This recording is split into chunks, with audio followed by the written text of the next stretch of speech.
To enjoy Halloween, it is great to carve a pumpkin. You can carve pumpkins with your family. Whenever you think of fall, what usually comes to mind? It's usually October, pumpkins, trick-or-treating, whatever it may be. According to urban legends, pumpkin carving came about as a Halloween symbol around the mid to late 19th century. It began as just jack-o'-lantern, which was used as a prank, and then so it later developed into carving pumpkins, and now people do it every year.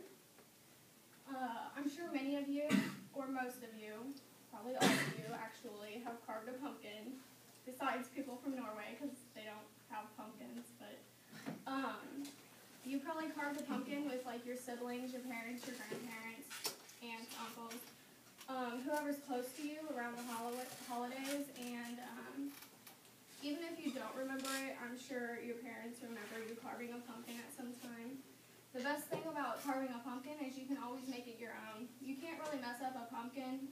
I mean, you're carving into a pumpkin, you make it your design, it's expressing yourself. People will carve like cats, the brownie symbol, faces, anything they want into pumpkins. So today I'm going to show you how to carve a pumpkin in 3 easy steps. You need to first select your pumpkin, then you need to cut the top off your pumpkin and clean it out, and then you need to carve your design into your pumpkin. In selecting your pumpkin, I went to Bonke's Patch just because I work there, so why not? I just went up, grabbed 3 pumpkins of the same size, big enough so you can carve a face into them. Anything smaller would probably be hard to carve something into. The face would be a little smashed. But you can go as big as you want. The bigger the better probably, but pumpkins are pretty heavy, just in case you guys don't know. You need to select a color that you like. If you want a darker orange, then look for a darker orange. If you want a lighter orange, look for something lighter. Me, I just like the normal orange color. Just regular, not too dark, not too light. I look for ones with thicker ridges because the more ridges you have in your pumpkin, the harder it is to keep your knife straight when you're carving it. So especially if you're trying to do a real detailed design, you need to really consider the ridges because it may mess you up. When you're done selecting your pumpkin and you get it home, you're ready to cut the top and clean your pumpkin out. I just took a basic knife, not one you'd cut a steak with because those are flimsy. You don't want to end up bending your knife or breaking the tip off when you're cutting a pumpkin. I used a bigger knife, like one you would use to cut a watermelon, because watermelons are pretty thick also.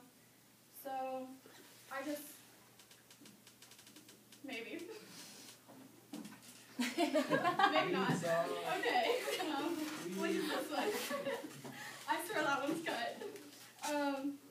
But I just cut it.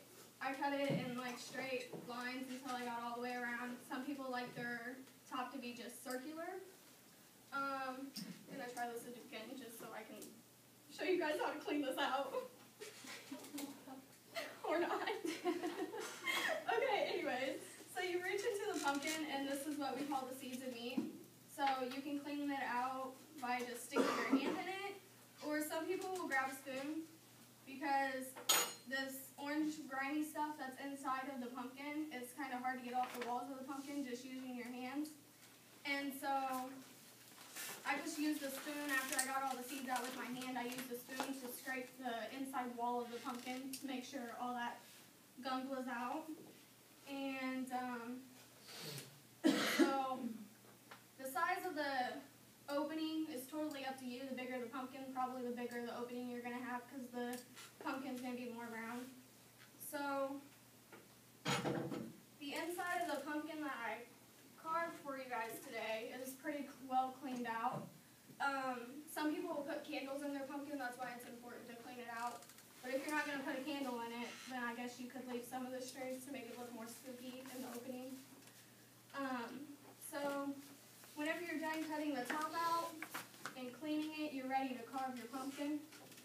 So you could just take some time before you carve your pumpkin to think about the design you want to do, because if you mess up your pumpkin, which is kind of hard to do, and you want to fix it, I mean, that's kind of hard to do too because you can't really go back. I just did some basic triangle eyes in this pumpkin for you guys today. And the mouth, I did it in 2 sections because, see, that looks a little funky. And the only way to fix that is to add on to it. And it may still look funky, but hey, it's Halloween. You can't mess up Halloween. So if you want to put a candle in it, you can just sit it in the bottom. Put your top back on there, however it goes. Look, get a puzzle on Halloween. Okay. Now that you're done carving out your pumpkin, you're now ready to enjoy it. Love what you created. So now I'm going to go over what I showed you guys today. I showed you simply how to carve a pumpkin in 3 basic steps. You select your pumpkin, determine the top size, cut the top out, and clean it out. And then you move on to carving your pumpkin.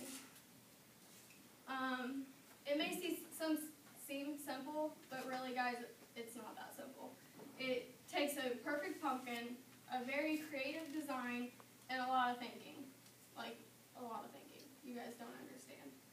And if you ever need something to spice up your Halloween, carve a pumpkin. It'll really get you there.